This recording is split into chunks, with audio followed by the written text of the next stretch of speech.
सोमवार के दिन रावण का 20 रात 72 साल के बाद ये सावन आया। आपको मालूम होगा कि ये सोमवार का दिन, सावन के महीने का सोमवार इतना प्रसिद्ध क्यों है?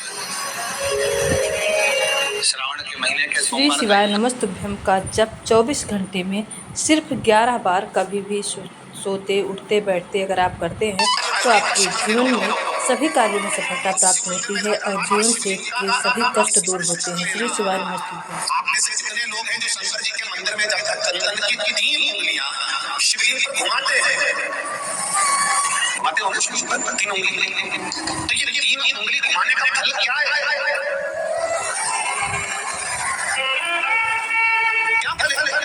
शिवलिंग पर ये 3 उंगली घुमाई जाए तो इसका फल क्या है? तो आपको लगेगा भगवान शंकर को त्रिपुंड लगाना है। बोलो सही है गलत है? आप तो यही सोच सके ना कि शिव जी को त्रिपुंड लगाया गया है। पर नहीं, शिव महापुराण की कथा कहती है, ओम शिव महापुराण की कथा ये सागर में जो चल रही है, इसमें आप अगर विद्धेश्वर संहिता को या पार्वती खंड को निकालोगे या आप स्कंद पुराण का या लिंग पुराण की कथा को उठाकर देखोगे तो उसमें वर्णन आता है जब कोई पुरुष, नारी या बच्चा अगर चंदन लेकर गया है, अश्वगंध लेकर गया है या जल चढ़ाने के बाद चंदन भी नहीं है, अश्वगंध भी नहीं है, लाल चंदन भी नहीं है और मात्र उंगली से 3 लाइन खींचता है, उसका मतलब त्रिपुंड लगाना नहीं होता। उसका मतलब होता है कि उसने एक पार्थिव शिवलिंग का निर्माण कर पूजन कर लिया। ये फल क्या? उसका फल ये निकला। दिल से सुनो, हृदय से।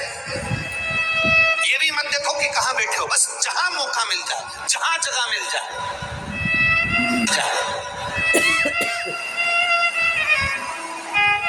एक काशी के भक्त की कथा आती है। हाथ पांव, किसी के नेत्र, कुछ भी तकलीफ में हमें कभी नहीं हंसना।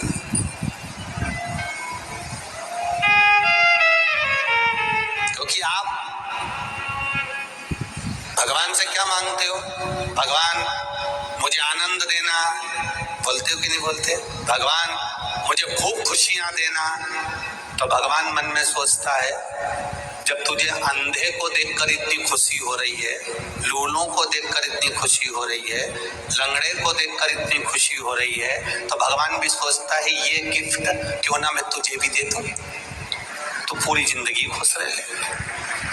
ना तो हमें किसी अंधे को देखकर हंसना है, ना किसी विकलांग को देखकर, ना किसी कमजोर को देखकर, ना कोई शरीर से बहुत मोटा है, बहुत तगड़ा है, हमें उसको देखकर भी नहीं हंसना। कोई बहुत दुबरा है, उसको देखकर भी हमें नहीं हंसना।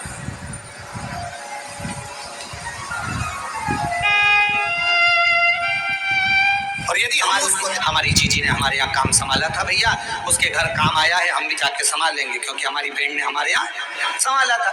उसी तरह जैसे तुम अपने रिश्तेदार को शादी में भेजते हो तो वो अपने रिश्तेदार को भेजता है। अब तुमने कह दिया मम्मी कथा हो रही है, तुम चली जाओ, तो भगवान भी कह देगा जब अंतिम समय आएगा, ये मरने वाली है, यमराज तू चले जा, तू चले।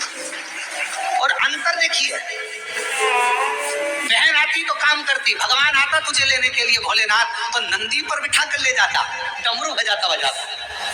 देवराज ब्राह्मण को लेकर गया था नंदी पर बिठा कर, नरसिंह जी को बैठा कर लेकर गया। और अगर यमराज आता है तो नंदी पर काय पर बिठा के ले जाता है? नहीं, पाड़े की पूंछ से बांध कर ठोकता दे धम। खूब मोबाइल पे झूठ बोली थी, खूब दिया। दिन भर चैटिंग में लगी रहती थी, जरा सा कोई गलत लिखता था फेसबुक पर कमेंट्स करती थी, उंगली पर रखेंगे और दोचेंगे। इसी से चलाती थी खूब व्हाट्सएप, दोचो, चिल्लाएगी क्षमा कर दो, मुझे माफ कर दो, एक बार वंस मोर फिर जन्म दे दो, मोबाइल नहीं चलाऊंगी, और चलाऊंगी तो शिव पुराण देखूंगी, फिर कुछ नहीं देखूंगी। भगवान बोले शिव पुराण की आड़ में चैटिंग करती है, फिर मारा, फिर चलते चलते फिर याद आया मेरी नीले कलर की साड़ी एक बार भी नहीं पहनी। यमराज से कहा भगवान प्लीज क्षमा कर दो, बहुत दुख हो रहा है मुझे, भगवान ने पूछा किस बात का दुख हो रहा है? अलमारी में 3 नंबर के ब्लॉक में नीले कलर की साड़ी रखी, उसकी फाल लगवा ली थी, चोली भी बनवा ली थी, बस पहन नहीं पाई। मुझे एक बार मौका दे दो, मैं पहन लूं। और हमारे मोहल्ले में नया पार्लर खुला है, उसके पास एक बार भी नहीं थी। कृपा कर। यमराज ने फिर दिया धर के जाओ। किस काम की वो जिह्वा जो भगवान का भजन ना कर पाए, किस कान का वो श्रवण जो भगवान की कथा ना सुन पाए, और किस काम का वो मस्तक जो भगवान के आगे झुक ना पाए। किसका क्या करे वो?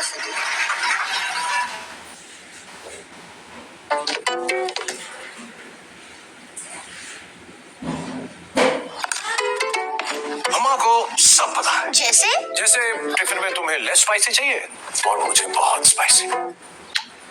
और मम्मा को ये भी पता है कि हम दोनों को क्या चाहिए। मम्मा से हग ना। Dark fantasy. हाँ